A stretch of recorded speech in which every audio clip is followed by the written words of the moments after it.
Welcome to the deep dive. Today, we're moving beyond just thinking about the HR department.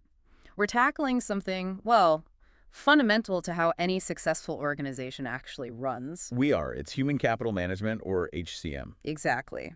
And we've got this really fascinating report, Human Capital Management Strategies.pdf. It's packed with research. It really digs into how viewing your workforce as a genuine asset, not just, a cost. Right, how that can dramatically improve performance. This isn't your old school personnel files kind of thing. No, definitely not. This is about strategic advantage. So our mission here, for you, the learner, is to pull out the core insights from this report. Yeah, think of it as a shortcut. We want you to quickly grasp the key ideas, the strategic pillars of effective HCM, without feeling totally overwhelmed. We want to highlight what really matters in managing people today, what actually drives the organization forward. And this report gives that bird's eye view, doesn't it? For leaders, HR pros. It pulls together so much research. Yeah, it really does. It shows how to maximize potential through people. And what I find interesting is seeing the real-world benefits. Those aha moments. Yes, where you see why this strategic approach is just so vital now. So let's dive in. HCM, what exactly are we talking about in today's terms? Well, at its core, HCM covers, all the practices, how you recruit, manage, develop. The whole life cycle. The entire employee life cycle. Yeah. From attraction, hiring, onboarding, performance, learning, development, retention, right through to offboarding. Okay. But the really big shift, I think, is the mindset. Traditionally, HR might have seen employees primarily as a cost. Just need to control. Right. HCM flips that. It sees employees as valuable assets. That's the human capital piece. So their skills, knowledge, abilities, even their well-being. Exactly. All of that. So the goal isn't just admin tasks. It's strategically nurturing and maximizing the potential of these assets to hit the organization's goals. So it's less about just filling a slot and more about building the collective strength of the whole company. Precisely. Strategic growth? And the report talks about both economic and psychological value here. Can you unpack that a bit? Sure. So economically, this isn't a brand new idea. Yeah. Human capital theory goes back a way. Right. It shows that investing in people, education, skills, yields returns. For individuals, for nations. It's a Human Development Index. Okay. So within a company, employee skills and knowledge are productive assets. They create economic value, give you that competitive edge. But that's not the whole story. No, because that misses the crucial psychological side. Employee attitudes, motivation, their well-being. Yeah. These massively impact their contribution. The human element. Exactly. The report mentions positive psychological capital, things like confidence, hope, optimism, resilience. How does nurturing that help? Well, it directly influences performance, engagement, innovation, how people handle challenges.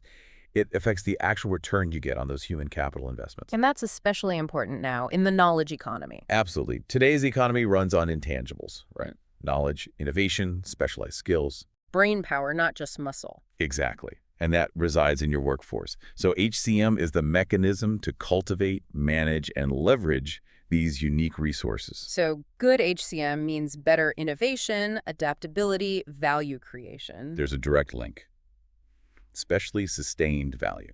Okay, the value is clear. But how does the strategic HCM stuff actually translate into, tangible business success? What does it look like on the ground? Good question. The report points to several clear outcomes. First, you get improved workforce productivity, better alignment, better skills, more motivation. Makes sense. Then there's higher employee satisfaction and engagement, which is huge. Because happy, engaged people stick around. Precisely. Lower turnover means lower costs for recruitment, onboarding. It adds up fast. And the data backs this up strongly. There's a link to profitability. Oh, yeah. Positive correlation between engagement and profitability, customer satisfaction, even safety records. Wow. And the report argues that good HCM provides a competitive advantage that's really hard to copy. Unlike tech, maybe. Exactly. Technology or physical resources can often be replicated, but a highly skilled, motivated, culturally aligned workforce, that's much harder for competitors to duplicate. Because it's the people driving things. It is. And modern HCM uses data analytics for smarter decisions. Talent strategies, compensation, resource allocation, risk mitigation. But it's not just about the economics, right? You mentioned balance. Crucially important. You can't just focus on maximizing economic output without considering psychological well-being, intrinsic motivation. You risk burning people out or losing them. Exactly. focusing only on maximization without fostering psychological safety, trust, purpose that can undermine the very value you're trying to create. Right. High engagement comes from feeling valued, having development opportunities, trusting leadership. That directly impacts productivity and retention. So successful HCM integrates both, the economic and the psychological. That's the sweet spot, yeah, balancing both imperatives. Okay, so we understand the why. Let's get into the how. The report talks about deconstructing the HCM framework, the core pillars. Where do we start? Well, a good place to start is looking at how the technology has evolved, because that mirrors the strategic shift. You hear HIS, HRMS, HCM. Right, lots of acronyms. Are they basically the same thing? Not quite. They represent different levels of sophistication and strategic focus. Okay, so what's the base layer? That's your HRIS, Human Resource Information System. Hmm. Think of it as the core database. Employee info, history, structure, basic payroll, benefits data. The digital filing cabinet? Pretty much. It automates basic admin tasks, time off, attendance, improves efficiency, accuracy, often has employee self-service portals. So, the single source of truth for personnel data. Exactly. That's HRIS. Okay, what builds on that? Next up is HRMS, Human Resource Management System. It includes all the HRIS stuff, but adds broader HR process management. Like what kind of processes? Things like talent acquisition recruiting, applicant tracking systems, ATS, Mm. tools for onboarding, performance management features, maybe more advanced reporting than a basic HRIS. So it's focused more on managing the life cycle processes. That's a good way to put it. Managing processes across the employee journey. Got it. HRIS is data, HRMS is process. So where does HCM fit in? HCM, Human Capital Management System or Suite, is the most comprehensive and strategic level. It has everything from HRIS and HRMS plus strategic talent management features. Okay, so what does that look like? What are these advanced features? We're talking advanced learning and development, maybe integrating with an LMS for structured training or an LXP for personalized learning. LXP Learning Experience Platform. Right. Also, succession planning tools, sophisticated compensation management, strategic workforce planning capabilities, robust people analytics, often using AI and machine learning. Wow, so it's really about the whole strategic picture, planning for the future. Exactly. It manages the entire life cycle holistically, supporting strategic decisions, aligning HR with business goals. It fully embodies that workforce as an asset view. And the report has a table comparing these. Yes, it visually shows that shift from admin efficiency, HRIS, to process management, HRMS, to strategic value creation, HCM. And the choice depends on strategy, not just company size. Absolutely. It's about ambition and operational complexity. Okay, that tech evolution makes sense. Now, stepping back from the tech, what are the actual functional pillars of HCM that the report identifies? The report synthesizes quite a few core pillars. First is strategic workforce planning. Looking ahead, forecasting talent needs skills, roles, numbers to align with long-term strategy. Proactive planning. Definitely. Then there's talent acquisition. More than just hiring, it's strategically attracting, screening, selecting candidates who fit the skills and the culture. Building that employer brand is key here. Okay, plan for the future, then get the right people in. What's next? Onboarding and integration. This is crucial. Systematically integrating new hires into their role, the culture, giving them the tools and connections they need. Setting them up for success. Exactly. Then learning and development, L&D. Upskilling for current roles, reskilling for future needs. Very important now. Absolutely. And performance. Yep. Performance management is another pillar. Setting expectations, maybe using OKRs, giving feedback, evaluating performance, and linking it to development and rewards. Seems like a continuous loop. What else? You've got compensation and benefits, often called total rewards. Designing that holistic package pay, benefits, well-being, recognition. The whole value proposition. Right. Then employee engagement and retention. Fostering commitment, motivation, satisfaction to keep your best people. Can't forget that. And employee relations. Managing relationships, ensuring fair treatment, communication, conflict resolution, policy adherence. Building a positive environment. Yes. And finally, underpinning everything is HR people, analytics, and reporting. Using workforce data for insights, metrics, strategic decisions across all these other areas. Wow, that's a lot of interconnected pieces. The report mentions integrated talent management, ITM. Why is integration so important here? Because these pillars shouldn't operate in silos. ITM is that strategic approach to break down those walls. Between recruitment, onboarding, performance, L&D. All of them. ITM connects them into one cohesive, end-to-end strategy. focused on optimizing talent across the entire life cycle. And the benefits of that integration. Well, greater efficiency for one, streamlined processes, data flows seamlessly, giving you that holistic view of talent for better decisions. No more fragmented data. Hopefully not. It also massively improves the employee experience. Clearer career paths, development linked to performance, consistent feedback. Makes sense from their perspective. It strengthens leadership pipelines through better succession planning too. And ultimately, it aligns talent strategies much more closely with business objectives. Which leads to better retention of top performers. Definitely. The report suggests a significant link there. And technology, those HCM suites are key enablers for ITM, connecting the functions and data. So without integration, You get disjointed processes, a poor experience, and you can't really leverage your human capital strategically. Integration isn't just nice, it's necessary. okay, that's really clear. Let's dive deeper into a couple of those pillars that seem especially critical now. Strategic workforce planning and skills management. Why are these so front and center? Well, think about the pace of change today. Technology, markets, business models. Everything's shifting so fast. Constant disruption. Exactly. So just reacting to immediate hiring needs isn't enough anymore. Strategic workforce planning, SWP, is about being proactive. More than just headcount forecasting. Oh, much more. It's analyzing your current workforce skills, competencies, performance, then anticipating future needs based on your strategy, identifying the gaps. The difference between what you have and what you'll need. Precisely. And then developing strategies to close those gaps. The goal is the right people, right skills, right roles, right time, right cost. You mentioned the 7 Rs framework earlier. Yeah, that's a helpful model. Right people, skills, roles, number, time, place, cost. Some add risk and readiness too. It ensures a holistic view. So it's about preventing skill gaps before they slow you down. That's the idea, addressing them proactively before they impede progress. Okay, so what are the key steps to actually doing SWP? The report outlines a pretty standard process. It starts with setting strategic direction. Understanding the business goals first. Absolutely. Long-term goals, market position, future plans maybe 3-7 years out. This needs collaboration. HR, leadership, finance, operations, everyone aligned. Makes sense. Know where you're going. What's next? Step 2. Analyze current workforce and forecast future needs. Deep dive into who you have now, headcount, demographics, skills, performance. Taking stock. Right. Then forecast future demand. Based on strategic initiatives, growth plans, tech impact, market trends, potential disruptions. Also factor in attrition, retirement. So predicting supply and demand. Scenario planning helps here. Very much so. It helps prepare for different possibilities. Okay, you've got the current picture and the future need. Then what? Step 3 is the gap analysis. Compare future demand with your projected internal supply, adjusted for turnover and development. Where are the shortfalls? Or even surpluses? Exactly. Identify critical gaps in headcount, skills, competencies, and then prioritize them based on strategic impact.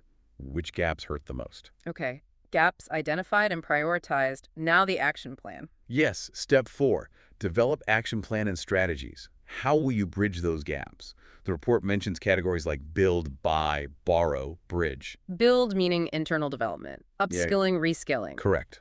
Buy is external recruitment. Borrow might be using contingent workers, contractors, outsourcing. And bridge. That could be redeploying talent internally, redesigning roles, maybe even automation for certain tasks. So you choose the right mix of strategies. Right. And the action plan needs details. Initiatives, responsibilities, timelines, budgets, resources, a real roadmap. With clear ownership, what's the final step? Step 5. Implement and monitor. Execute the plan, but track progress constantly. Use KPIs, metrics. SWP isn't a one-off project. It's ongoing, iterative. Absolutely. Regular review, revise based on data and changing conditions. It's a continuous cycle. Got it. Now, you mentioned build strategies, upskilling, and reskilling. The report stresses this for closing skills gaps. Why is that so vital now? Because those skill gaps are persistent and growing. Rapid tech change, automation, evolving business models. Skills become obsolete faster. Exactly. Most businesses are facing or expect significant skill gaps. So proactive skills management, upskilling, reskilling isn't optional anymore. It's essential for readiness, resilience. Can you quickly remind us of the difference again?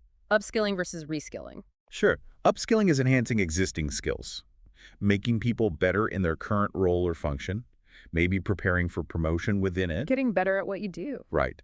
Reskilling is training for entirely new skills to transition to a different role, often because the old one is disappearing due to automation, or the company strategy had shifted significantly. Learning something completely new for a different job. Okay. How should companies approach this? It needs a multifaceted approach tied to SWP. Start with continuous skills, auditing, know what you have, identify emerging needs. Then deploy various strategies. Yes, formal training, internal, external, Yeah. apprenticeships, partnerships with vendors or schools, peer coaching, using your LMS and LXP effectively. On-the-job learning, too. Stretch assignments, job rotation. Absolutely. Those are really effective. The key is aligning all these efforts with your workforce plan. Focus development on the critical future capabilities you identified. So it's targeted investment, not just general training. Exactly. And SWP isn't just about numbers. It's understanding the capabilities, needed skills, competencies, considering the impact of AI and automation. And this depends on having an agile culture. Continuous learning, internal mobility. Hugely. You need leadership commitment and actual processes for people to move and develop internally. Yeah, Otherwise, the best plans might fall flat. right. You need the environment to support the strategy. Okay, let's shift to the front end. Talent acquisition. Getting the right people in the door.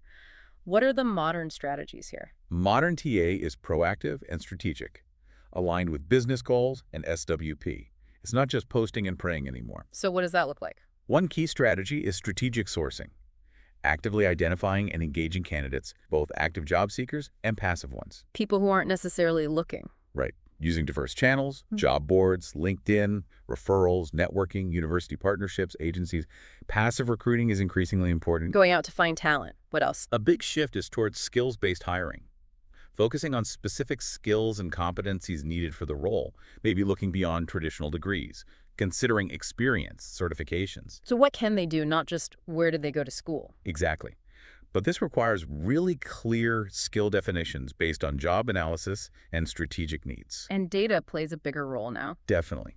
Data-driven approaches, using analytics, predictive models to optimize sourcing, identify high-potential candidates, predict offer acceptance, forecast time to fill, refine the whole process. Making it more scientific. In a way, yes. And technology leverage is huge here. Applicant tracking systems, ATS, AI for resume screening and matching, chatbots for candidate questions, automated scheduling, online skills assessments. AI handling the routine tasks. Right, freeing up recruiters for strategic engagement. And finally, internal mobility integration. Don't forget your internal talent pool. Using internal marketplaces, promoting internal moves. It sounds much more complex and strategic. The report also stresses employer branding and candidate experience. Why are these so critical now? Because in a competitive talent market, candidates often have choices.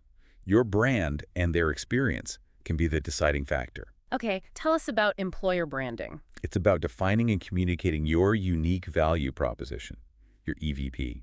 What makes you a great place to work? Culture, mission, values. Authenticity is key. What you say needs to match reality. Absolutely. Yeah. Using employee-generated content helps. Managing your reputation on sites like Glassdoor is crucial too. So, telling your story honestly, what about the candidate experience? That's every single interaction a potential hire has with you, from first contact onwards.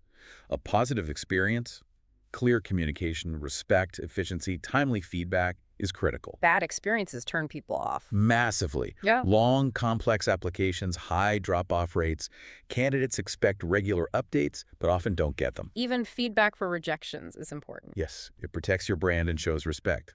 Technology like chatbots and automated updates can really help improve communication here. Treat candidates like valued customers, basically. Now, once you have candidates, how do you screen and select effectively while reducing bias? The goal is identifying the best fit fairly. Starts with defining requirements clearly. Essential hard and soft skills based on job analysis. Prioritize the must-haves. Then screening. Use structured screening. Pre-screening questions, ATS filtering can help initially, but you need to go beyond the resume. Use objective assessment methods. Like what? Skills tests. Yes, skills tests for hard skills. Mm-hmm. Work sample tests, having them do representative tasks. Talent or behavioral assessments for competencies like teamwork, problem solving. Video screening interviews can be efficient too, but need clear criteria. Okay, objective evidence. What about the interviews themselves? Structured interviews are key to reducing bias. Same job-related questions, same order for everyone. Predefined rating scales based on job requirements. Using behavioral and situational questions. Yes, asking about past experiences. Behavioral and hypothetical scenarios. Situational provides evidence of competencies. Ideally, use multiple interviewers evaluating against the guide. And specific steps to actively mitigate bias. Be aware of common biases, confirmation, attraction, contrast effect that use strategies like blind recruitment, removing names initially, inclusive job descriptions, neutral language skills focus, diverse interview panels. A holistic review, too. Yes, looking at the whole candidate experiences, attributes, competencies, metrics, EACMs. And awareness training for everyone involved in hiring is fundamental. So it's about finding skilled people who fit the culture and values and are likely to stick around. Exactly. It's a shift from transactional recruiting to strategic talent acquisition branding, experience, objective assessment, integrating internal mobility, building that sustainable pipeline. Okay, great hire made. Now, onboarding. The report suggests this is way more than just first-day paperwork. Oh, absolutely. Strategic onboarding is a process, not just an event.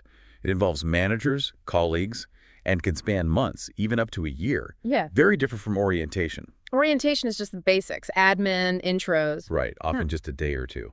Strategic onboarding has a massive impact on business outcomes. Like retention. You mentioned an 82% improvement. That's what some research suggests, yes.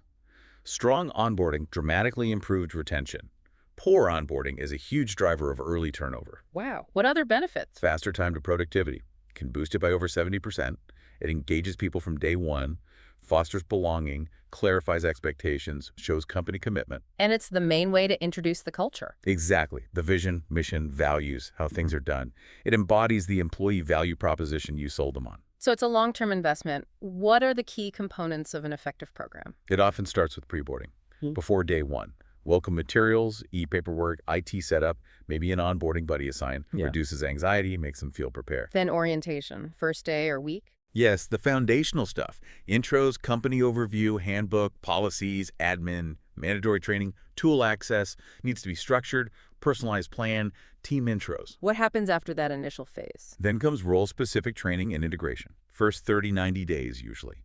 Deeper dive into the job, team dynamics, specific training, initial goals with the manager, regular check-ins, starting meaningful work, building relationships. And it continues even longer, up to a year. Yes, foundation building and cultural immersion, reinforcing culture, mission, values, ongoing learning, performance feedback, refining goals, continued relationship building. Addresses key questions hires have over time. Questions about their role, future, connections. That's exactly. Beliefs, strengths, role, partners, future, that kind of thing. What about the social side, fitting in? Crucial. Socialization and connection. Integrating socially. Mentors, buddies are great for guidance. Informal questions, navigating nuances, encourage observation, facilitate team activities. And continuous feedback is key throughout. Absolutely. Continuous feedback and goal setting. Regular manager check-ins for feedback, expectations, concerns, progress tracking. It sounds very intentional and ongoing. How do you know if it's working? How do you measure effectiveness? Good question. Track new hire retention rate or first-year attrition. Monitor time to productivity. Use new hire satisfaction engagement surveys at 30, 60, 90 days. Look at performance ratings, too. Yes, performance ratings in early months or the first review.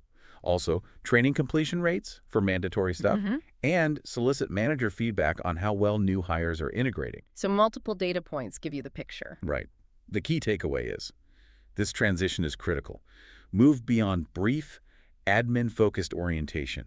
View it as strategic, extended integration addressing role clarity, culture connection, performance enablement. And it must align with the EVP you promised. Misalignment kills trust fast. Absolutely. Set them up for success. Okay, they're onboarded. Let's talk learning development. The report suggests L&D is way more strategic now than just annual training. Definitely. L&D is now seen as a strategic function. Building individual and organizational capabilities, fostering career growth, driving business performance, it's a C-suite priority. Why the big shift? What's driving the strategic importance? Several things. First, it's the primary way to address those critical skills gaps we talked about. Upskilling, reskilling for tech, and market shifts. It's also key for attracting and keeping people. Hugely. Talent attraction and retention. Development opportunities are a major factor in job satisfaction and staying power, especially for younger generations. And it drives performance. Yes. Targeted training improves competence, confidence, performance, and productivity. It also enables internal mobility and career growth. builds skills for promotions, lateral moves, supports succession planning, reduces external hiring costs. And it helps build a certain kind of culture. Right, it fosters a learning culture where continuous learning, knowledge sharing, adaptability are valued. Okay, so how do you design effective training in this strategic context? Needs a systematic, learner-centric approach. Start with a needs assessment. Evaluate needs at organizational, team, individual levels. Identify skill gaps, interests, align with business priorities. Use skills audits, performance data, manager interviews, employee surveys. Then personalize it. Increasingly, yes. Personalized learning path based on role, skill level, preferences, goals. LXPs are great for this. And use different methods, blended learning. Absolutely. Blended learning approaches combine formal training, instructor-led e-learning, informal social learning, peer coaching, forums, on-the-job learning, stretch assignments, projects, micro-learning, short bursts. You mentioned LMS and LXP again. Can you clarify their roles in this? Sure. The LMS learning management system is administrator-driven for delivering, tracking, reporting on formal training, compliance, essential for mandatory stuff. The structure. Right. The LXP Learning Experience platform is learner-centric, personalized experience, content discovery, continuous learning. AI recommendations, integrates formal and informal content, supports social learning, facilitates learning in the flow of work. So they work together. LMS for structure, LXP for personalization and engagement. Often, yes, that's a common integrated approach. And the training itself needs to focus on actually using the skills. Yes, critical focus on application and retention. Needs practice, application opportunities, reinforcement so it sticks and gets used on the job. Now, how does L&D link to career development and internal mobility? L&D is the foundation. You foster it by creating clear career pathways. Define trajectories, outline needed skills experience for advancement, gives people visibility. Use individual development plans, IDPs. Yes, IDPs are collaborative plans aligning aspirations with needs, outlining goals and learning activities. Mentorship and coaching programs are also key pairing people for guidance, skill development, advice. And those internal talent marketplaces. Very useful. Internal talent marketplaces connect employees with internal openings, projects, gigs, mentors, facilitates movement. It's about a skills-centered approach, identifying, developing, mapping transferable skills for non-linear moves. Creating that culture of internal growth. How do you measure the impact and ROI of all this L&D? Not just attendance, right? Definitely not. The Kirkpatrick model is often used. Reaction, learning, behavior, results. Some add ROI and reinforcement. So looking at business outcomes. Yes. Tracking relevant business KPIs before and after training tails. Productivity, errors, customer satisfaction, retention. You can try to calculate ROI directly, monetary benefits versus total training cost. Studies show positive ROI is achievable. Link it to skills and performance data too. Right. Skills assessment and performance data. Can also try to isolate training effects using control groups or statistics. But the main view now is L&D as strategic investment in growth in the flow of work. Success is about relevance to growth and impact on performance, not just volume. Got it. Okay, people are onboarded, developed. Now, performance management. The report says the annual review is fading. It really is. That old model, formal, backward-looking, infrequent, stressful. Yeah, not always productive. Exactly. The trend is continuous performance management. Ongoing dialogue, regular feedback, real-time adjustments. What does that look like in practice? Frequent check-ins, weekly or bi-weekly one-on-ones. Ongoing feedback, timely, specific, constructive, all year round. Goal agility setting and adjusting goals more dynamically. A strong development focus, with managers as coaches. And a forward-looking perspective on future performance and growth. Sounds much more supportive. It fosters better communication, trust, allows course correction, boosts engagement, supports learning. The report mentions OKRs and CFRs. What are those? Good question. OKRs are objectives and key results, a goal-setting framework. Objectives are ambitious goals, the what. Key results are measurable metrics tracking progress, the how. Aligns goals across the org. Provides focus. Exactly. Usually set quarterly. CFRs complement OKRs, conversations, feedback, recognition. They provide the ongoing support. Okay, break down CFRs. Conversations. Conversations. Regular, authentic two-way dialogues. But OKR progress, priorities, roadblocks, development, structured one-on-ones. Feedback. Ongoing, specific, constructive, multi-directional, peer, upward. Aimed at improving performance behaviors related to OKRs. Timeliness is key. And recognition. Recognition. Frequent, specific appreciation for contributions towards OKRs. Reinforces positive behaviors, boosts morale. Peer-to-peer is encouraged. So OKRs are the what and how measured, CFRs are the how You managed. got it. They work together for goal alignment, continuous improvement, engagement. What's the role of feedback and coaching in all this? Seems central. Absolutely central. Continuous high-quality feedback needs to be timely, specific, actionable, balanced, developmental. And managers become coaches? Yes. Helping employees understand feedback, identify strengths, weaknesses, set development goals, find resources. Strengths-based coaching is very effective for engagement, but managers need training on how to coach and give feedback well. And how does performance management link to other areas, L&D, rewards? It has to be integrated. Performance discussions identify skill gaps, informing learning and development needs and IDPs. Performance outcomes should influence compensation rewards, merit increases, bonuses, recognition. But maybe not rigidly tied to OKR scores. Often discouraged. Yeah. Yeah. Can stifle ambition if people fear the financial hit. Needs balance. Performance and potential data are also key inputs for succession planning. So the shift to continuous reflects a better understanding of motivation and development. I think so. Emphasizing dialogue, future growth, real-time alignment.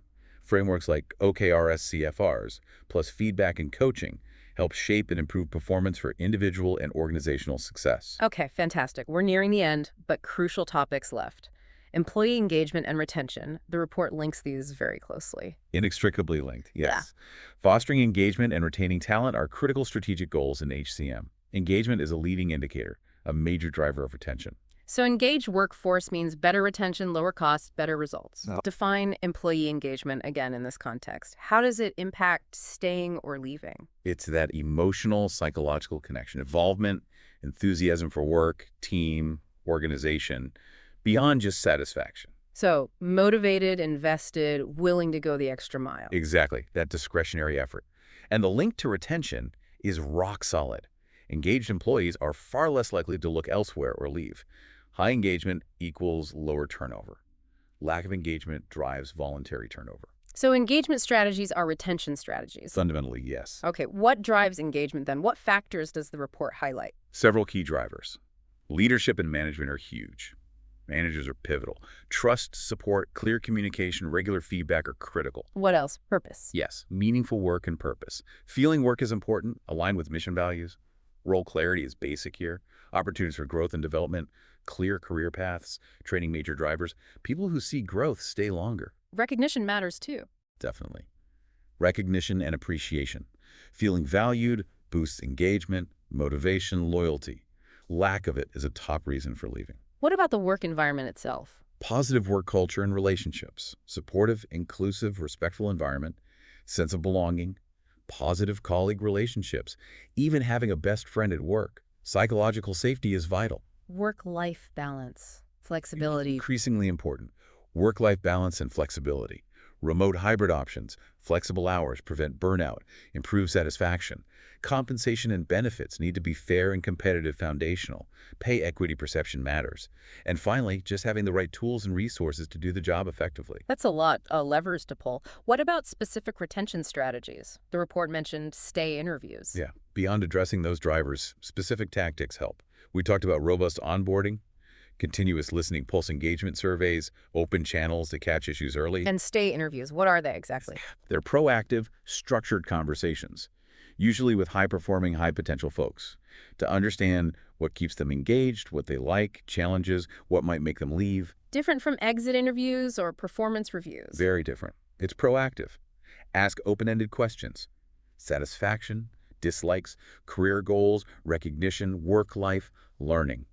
The key is managers must actively listen and follow up. Help spot turnover risks early, builds trust. Exactly. Then use data from surveys and stay interviews for targeted interventions. Address specific pain points, maybe tweak policies, enhance programs. And internal mobility programs are key. Lack of advancement is a major reason people leave. And the role of leaders and managers is paramount here. Absolutely critical. People leave managers, not companies, right? Yeah. Leaders build trust, communicate clearly, give feedback recognition, support development, show empathy, empower people. So retention is about creating conditions where people want to stay, addressing intrinsic drivers, not just pay. Precisely. Meaningful work, growth, recognition, supportive leadership, positive culture.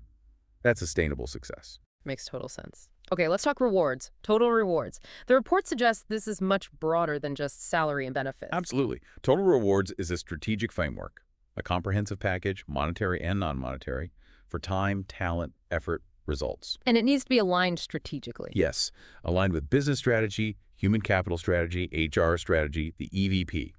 Considers internal factors like culture, demographics, and external ones like the labor market, regulations. So what are the core components? The report mentions a model. Yeah, the World at Work model is common. 5 elements. Compensation, direct pay base, variable.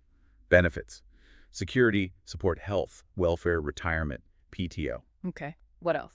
Well-being, Hmm. physical, emotional, mental, financial, social health programs, wellness, EAPs, flexibility, development, careers, opportunities for skill growth, advancement training, career paths, coaching, and recognition. Formal and informal programs acknowledging contributions, monetary, non-monetary. So it covers the whole employee experience, really. Let's dive into compensation design. How do you make it competitive? It starts with a compensation philosophy. Your approach to pay, aligned with mission, values, strategy, market position, lead, match, lag. Then job analysis and evaluation, understand roles, skills, relative value for internal equity. Then look outside. Market analysis. Yes, market analysis and benchmarking. Research competitive rates using surveys, reports. Get real-time feedback from talent acquisition, too. Based on that, develop pay structures. Formal salary ranges, min, midpoint, max for job grades. Midpoints often track market medians. Compa ratios check individual pay against the range. What about bonuses, variable pay? Design variable pay programs linked to performance metrics. Needs transparency, clear communication, alignment with culture goals, balance short and long-term incentives. And pay equity. Crucial. Yeah. Regularly conduct pay equity analysis to find and fix unjustified gaps based on gender, race, etc. Ensures fairness, legal compliance. Uses statistical analysis controlling for legitimate factors. And communication and transparency about the whole structure and philosophy builds trust. Total compensation statements help employees see the full value. Sounds very rigorous. What about trends in benefits? Wellness, flexibility, personalization seem big. Definitely. Enhanced health and well-being is huge. Mental health support, EAPs, teletherapy, mental health days, physical wellness, financial wellness, student loans, planning. Flexibility is still key. High demand for flexibility. Remote hybrid, flex hours, compressed weeks.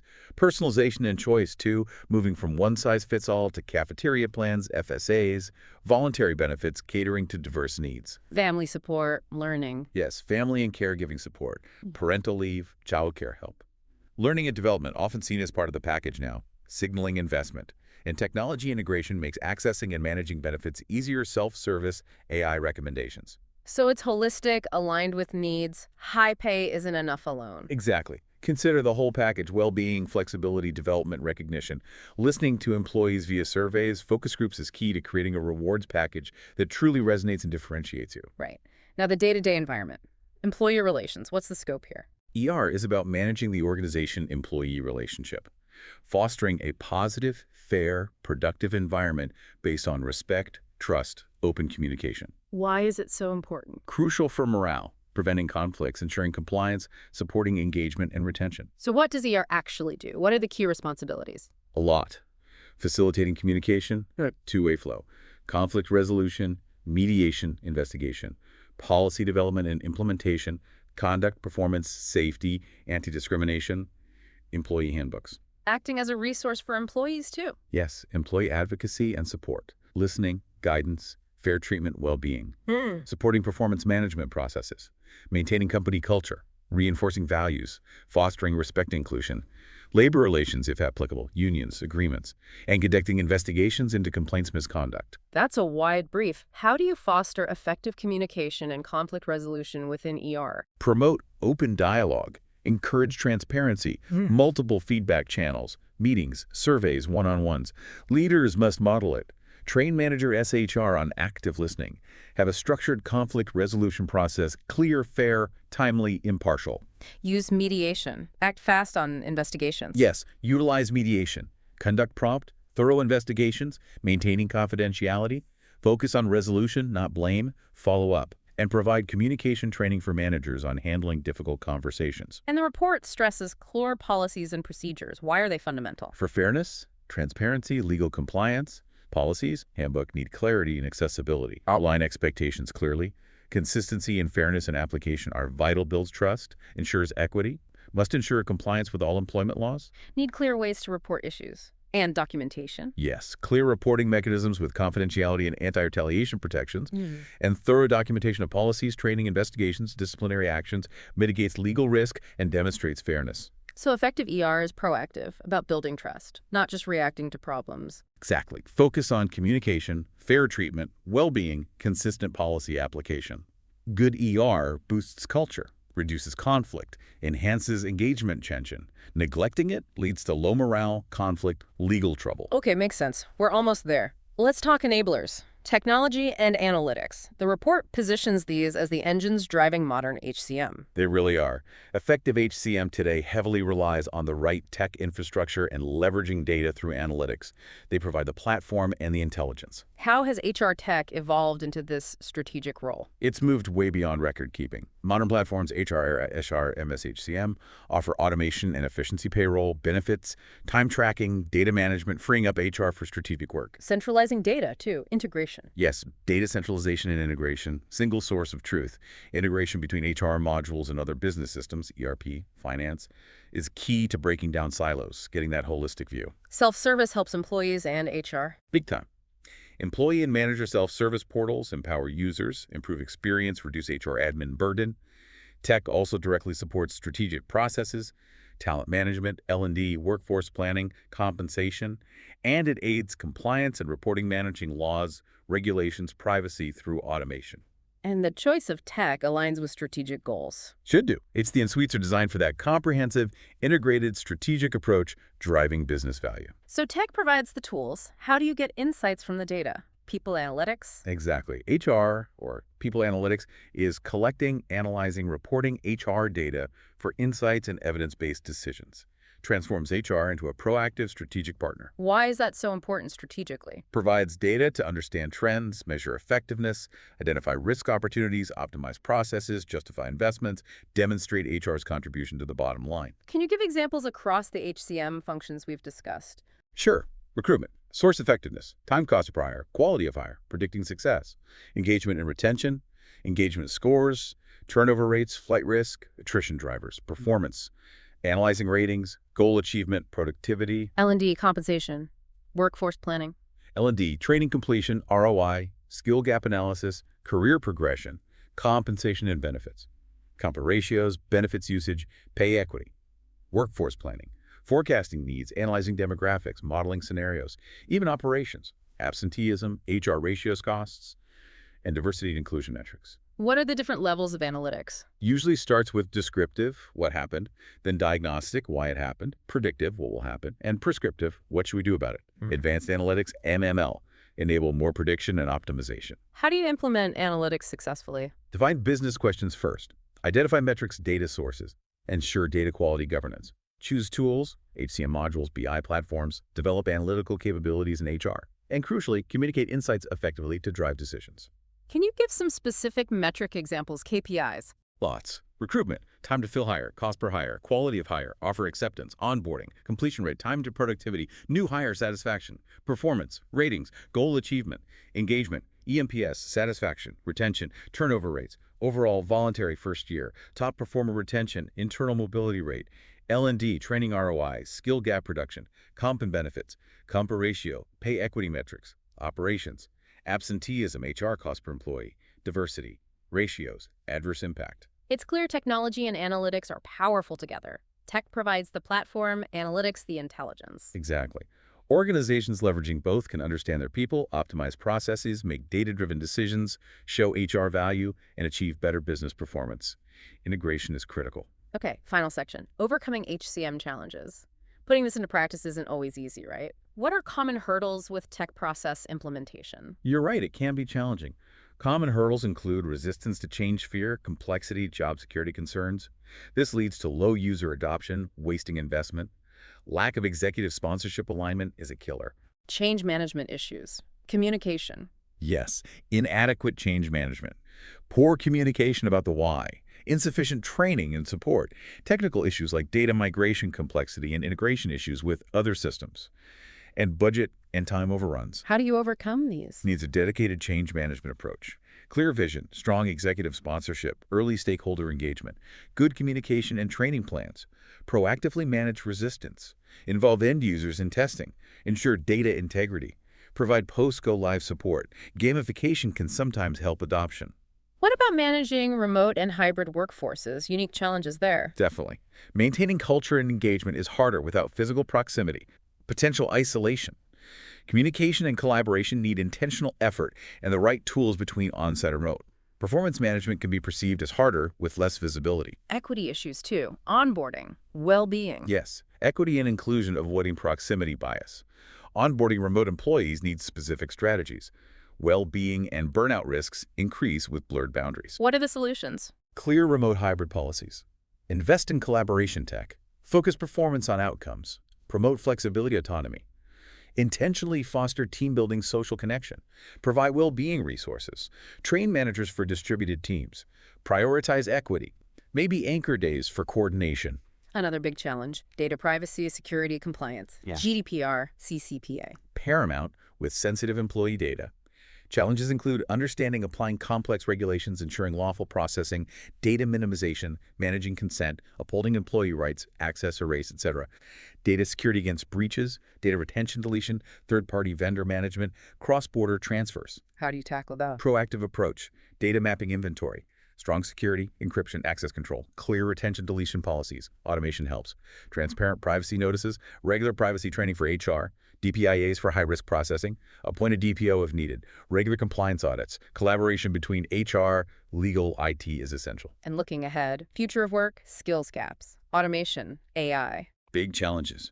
Anticipating future skills needed, scaling, upskilling, reskilling effectively, integrating AI ethically, managing bias, adapting talent strategies beyond headcount to focus on capabilities. How do organizations navigate that? Continuous environmental scanning, robust SWP, investment in agile L&D, LMS, LXP, fostering continuous learning and internal mobility, thoughtfully integrating new tech while managing the human impact. So modern HCM is complex, but challenges are also opportunities. Exactly. Organizations that navigate tech, adapt to new models, prioritize privacy, and manage skills transformation will thrive. Ignoring the challenges risk inefficiency, compliance failures, talent loss, competitive decline. Wow, what an incredibly thorough deep dive. It's crystal clear HCM is a core strategic function now. To wrap up, what are the key overarching themes that really emerged today? I think several stand out. The absolute need for strategic alignment, tying everything back to business goals, the necessity of integration across all the HCM pillars, breaking down silos, the power of data-driven decisions using people analytics. The role of technology. Yeah. And the human element. Yes, the enabling role of technology, and crucially, the central focus on the employee experience, human centricity, engagement, well-being, growth.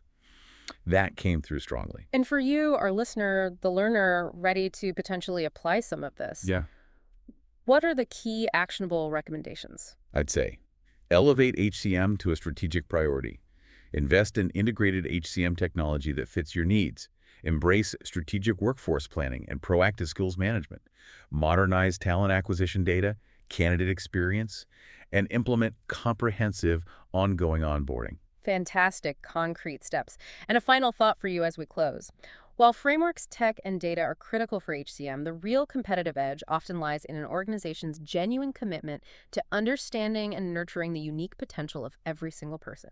So maybe reflect on your own organization's approach to this strategic lens. Is there one area that stands out for deeper exploration, or maybe a shift in perspective? We encourage you to keep exploring the areas of HCM that resonated most today. Absolutely, whether it's digging back into the report or finding other resources. Continuous learning is key. Thank you so much for joining us for this deep dive.